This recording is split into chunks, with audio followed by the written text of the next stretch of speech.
let's get into entertainment. Let's get into some entertainment. What would you do if I sang your song and I told your black ass get back in the house? That's right. They coming out with a brand new reboot of the Wonder Years. But instead of it being Kevin and all them or the good old boys back in the day, they are bringing it to they're making a black family be the cast of Wonder Years. But not only are they the cast of Wonder Years, it's set in Alabama. And not just in any old Alabama. It's set in 1960 Alabama. I don't know. I don't know about that one. Listen, we going through our own civil rights movement over here in America. We're going through our own civil rights movement right now in like 2021. So, like, if I'm going to watch a reboot of a show, I would like for it to be relevant to what's going on. In a sense, like, if you're going to make me look in the past, make me look in the past of like 30 years from like right now. Like, let's talk about the 90s. Make it a family that's in the 90s that was doing a lot better off. Because I really can't see myself watch it. Like, they're making us relive the civil rights. Like, I don't understand what kind of, like, what does that do to watch a family grow up in Alabama in the 1960s, a black family at that? Like, I'm not interested.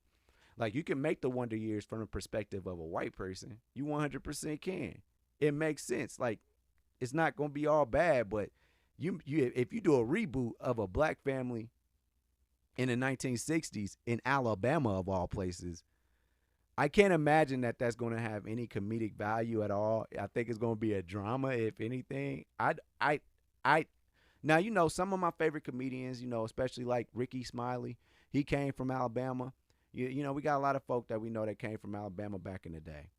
But I just really honestly can't think of a reason to make us go back to the 1960s. So if they're rebooting this, I hope that it's 1990, in the 1990s, 30 years ago from now, because when Wonder Years initially came out, it came from a perspective of white people that live in the 1960s. They was cool, working family, middle class, that didn't have to like worry and deal with stuff like, racism and things like that. So y'all gonna say it in the 1960s, y'all can miss me with that. Do you hear me? Also, in entertainment, sports is entertainment right now. We are in the finals. Tonight is game 2 of the NBA finals. I'm very excited to watch it. Especially, I'm more than happy to watch Chris Paul. Try and see him get one. Giannis, look, we got love for y'all. For the Bucks, we got love for everybody. We got love for everybody. We want everybody to win a championship. But it's something about putting in that time and that work and all that. And Chris Paul did that. He's been a leader. He's the leader of the NBA Players Association. He helped get us through the bubble. He gave us some basketball. We ain't had nothing to watch, but was that The Last Dance? And we caught up. Oh, what was that one show with that boy?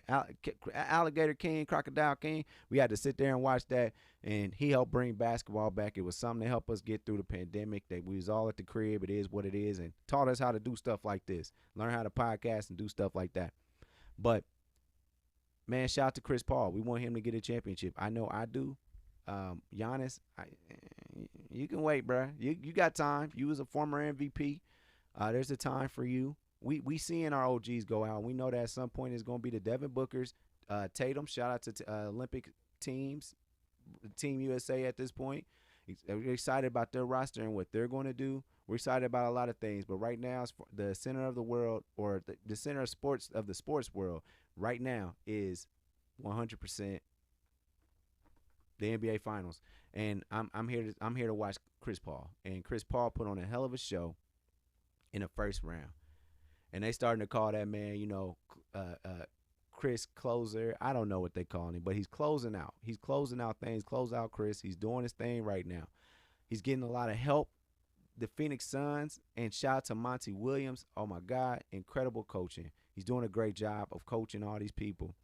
I love it. I love it. I love it. So, we're going to keep an eye on the finals, obviously. Game 2 tonight in Phoenix, and then they'll be moving on to Milwaukee. Give them a couple of days off. But definitely I want Chris Paul to get on one, and the people around him, don't let Chris Paul down. Don't let Chris, I'm not saying I'm a Phoenix fan. I'm not. Chris Paul's an OG. He made it here, and he didn't just, get carried to this championship. He's not getting carried to this championship, to the finals. He's putting in the work. He's giving you over 30 a game. Not a game. I think he's averaging like 19 before the final started, but he's giving you 37-point performances. He's doing a great job of being a leader. He's doing those things that if you say you hungry and you really want this, he's doing that. And he's saying, can y'all help me? Can y'all come along with me? Devin Booker, he's helping. Ayton, he's helping. And it's a couple of them young boys on that team. They are showing out, and I'm here for it. So I think that nobody deserves this finals championship or this NBA finals this year more than the Phoenix Suns. Shout out to them. Injuries has been crazy in the NBA, but that is what it is. That's the NBA for you.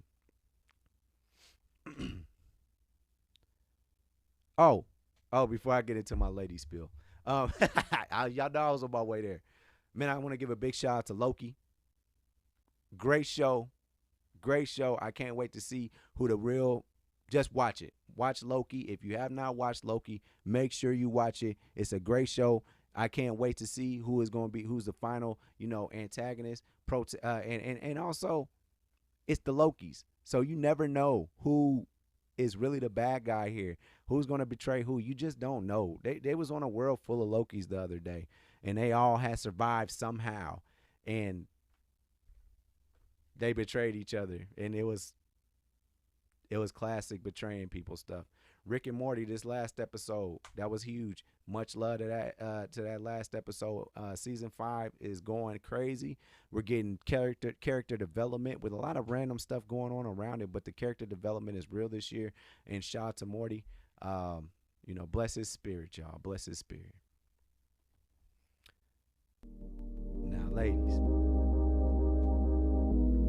if you're looking for somebody to close out, and close out every time, look no further than me. That's right, you can hit me up, Bartholomew, on ChristianMingle.com. Also, I'm on Apple Podcasts, Google Podcasts, and Mama, I'm on Spotify. Everywhere you can listen to this podcast at, I am there.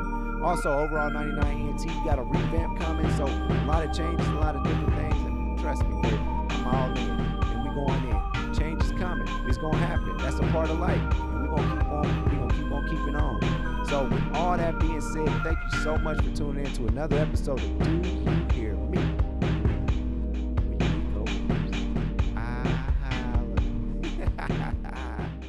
Thanks for watching. Make sure you follow me on all my social media platforms. Don't forget, every Thursday, the full podcast is on Apple Podcasts, Google Podcasts, and Mama, I'm on Spotify.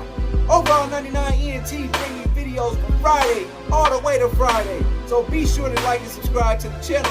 We appreciate it. Again, thank you so much. I holla.